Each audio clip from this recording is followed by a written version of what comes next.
Santiago's Woodpile. This is a book that I've authored and illustrated and published in 2025. Santiago lived in a woodpile. He loved his home a little too much. He almost never left. Santiago had two good friends from the forest who visited him. Joni brought him delicious food. Miles brought Santiago materials to decorate his home. Santiago built a handy kitchen to cook yummy meals. He decorated an inviting living room where he would read books and entertain his friends.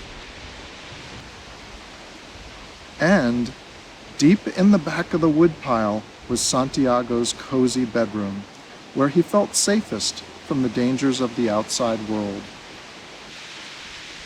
One evening, his friend Joni brought some seeds and nuts to eat.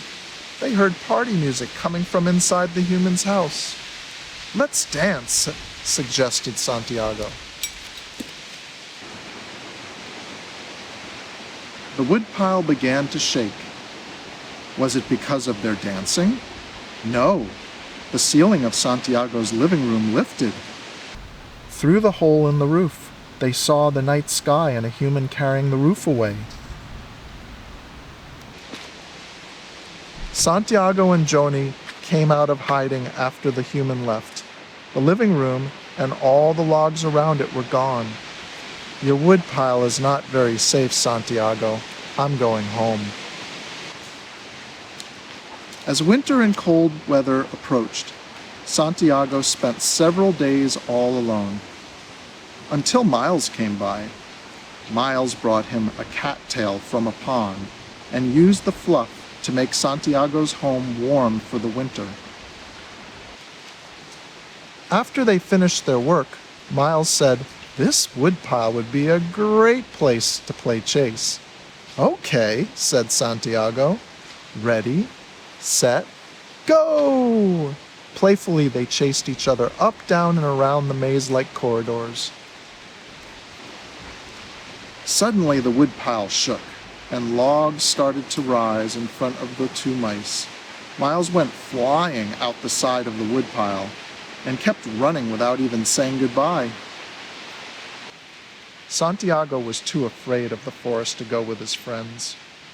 He sat surrounded by his broken possessions, asking himself, why would the humans be taking my home piece by piece?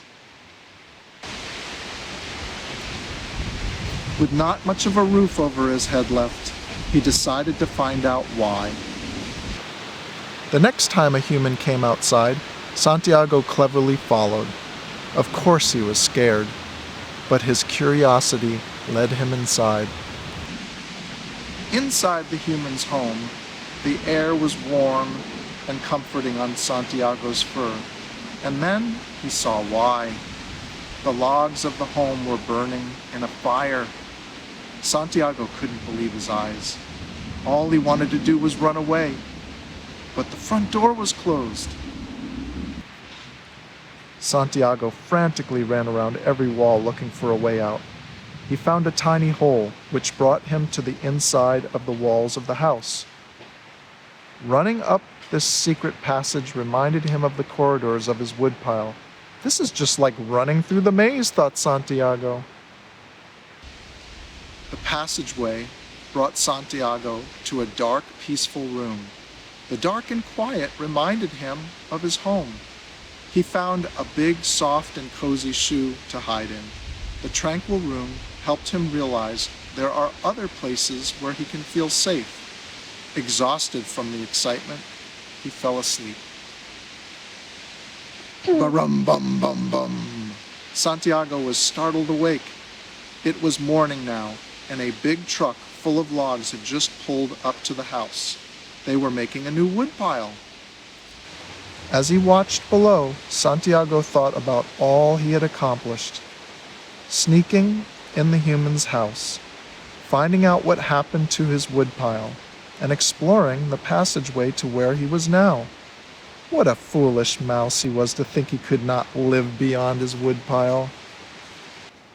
Santiago could stay here, but that would just be another hiding place like his woodpile. He now believed he could do so much more. Tree branches reached toward him through an open window, like an invitation. He squeezed through to see if he could jump to them. He was so high up. He took a deep breath and then one big leap. Whee! His sharp claws grabbed the tree branch, and he scurried down the tree trunk to the ground. Santiago entered the new woodpile. Not only was the woodpile different, so was Santiago.